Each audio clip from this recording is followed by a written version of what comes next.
Right, choking himself with a T-shirt and chasing his wife and his children around with a gun in his mouth. And he did that, correct? Yes. Yes. He twisted up he took off his T-shirt he was wearing, twisted it up, and put it around his neck and started choking himself. Yes. And he had it. Was he using the service revolver or his personal weapon? It was his service revolver. And they didn't fire him, didn't do anything about it? No, they put him supposedly under investigation. They demoted him and made him go see a counselor. They suspended him, demoted him, and made him go see a counselor for 6 months. And then put him right back to work. Yeah, they put him right back to work, and now he has been re-promoted to corporal, and Hold it. The same cop who was putting a gun in his mouth and choking himself and chasing you around the house with a gun, your wife and kid, they promoted him to corporal. Yeah, and now he's promoted to detective.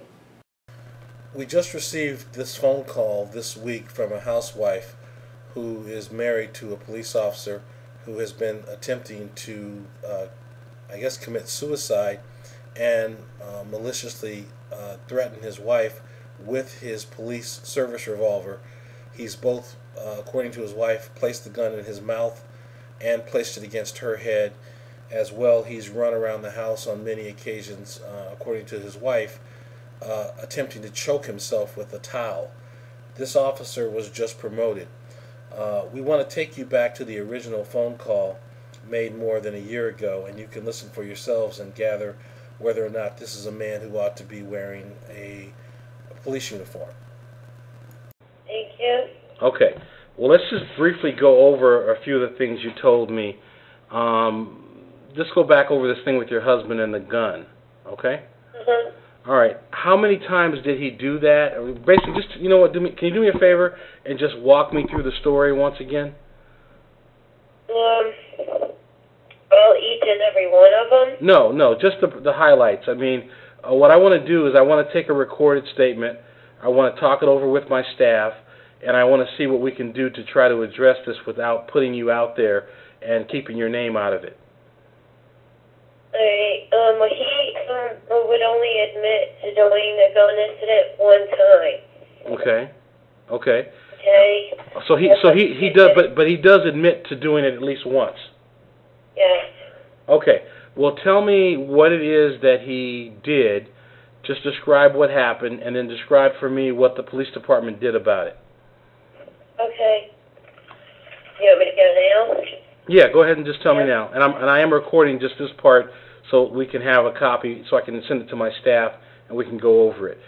So just tell me what... Now this was a while ago, so that, the facts may be a little fuzzy. Okay.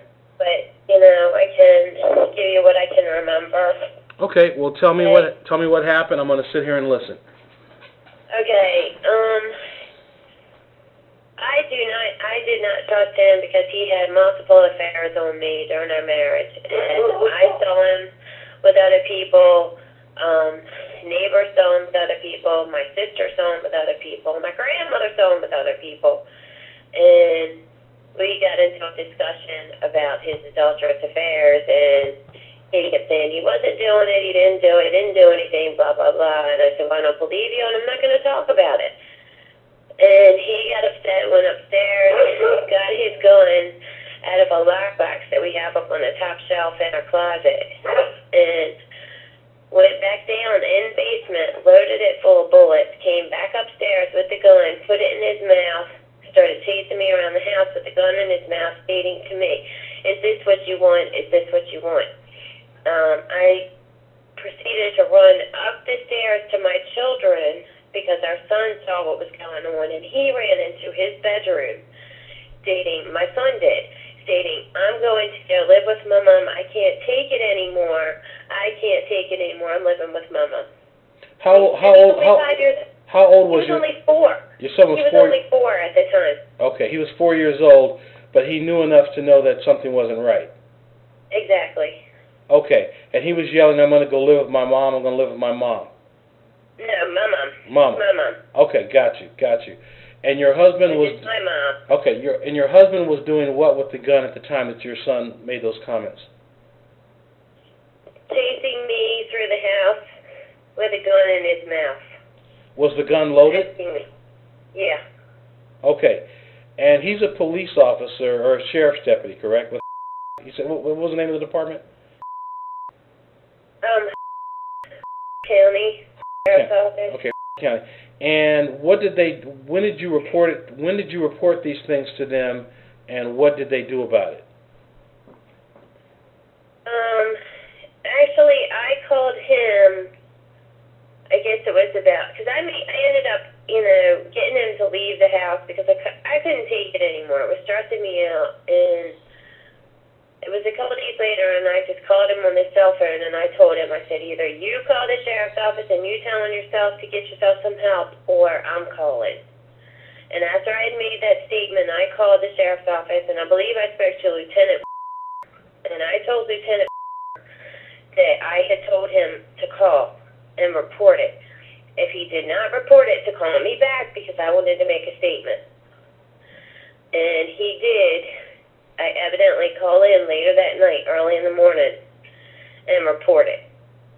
And I don't know, this was probably about a year and a half ago. Okay. And they did put him on administrative leave and had 2 psych evaluations done on him and made him go see a psychiatrist. Okay. Okay, so they put him on administrative leave and made him see a psychiatrist. And how long did that treatment last, and what was the extent of the treatment as far as what you know? It lasted for about 2 months, and I think he only had to go once a week. And the funny part about it is the counselor that he went to go see was actually a marriage counselor that him and I were seeing at one point. So I don't even see how he was qualified to handle that type of situation. So they sent him to a psychiatrist or someone who also served as a marriage counselor? Mm-hmm. And I don't even think he was really a psychiatrist. I think he's just a counselor. Okay. And he works with the sheriff's department? No. Okay, who is this guy? Who does he work for? He works for himself. His name. Mm-hmm. The counselor's name is. Wow. And did they give him any additional? So he went to see this guy how many times, as far as you know?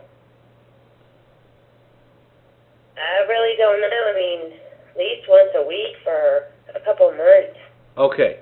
And did he was on administrative leave that entire time? Yes. Was he still getting full pay?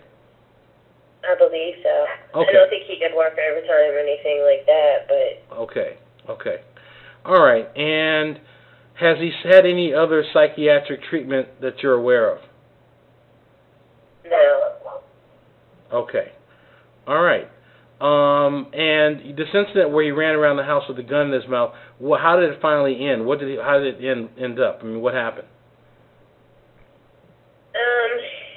Finally he settled down, and I scared him because he started chasing me up the stairs with the gun, and I turned around on the stairs, and I said, stop, and I was getting scared. My voice was getting choked up and shaky because I was running to my kids to make sure my kids were okay. And I turned around on the steps, and I said to him, stop, the kids are up here. And he stopped and went back down the stairs. And he went into the kitchen and sat down on the floor and put his head in his hands and a gun between his feet on the floor. He was squatting down on the floor, like crying. And then my daughter comes down, and I'm in the kitchen too, not saying anything. And I happen to walk back into the living room to check on my son. And I come back in the kitchen, and at this time, I guess our daughter might have been 8 or 9 months old. And she had picked up the gun from off the floor between his feet. And I started screaming at him to get the gun away from her. You stupid ass, pick the gun up away from her. And all he had to say was, it's not loaded.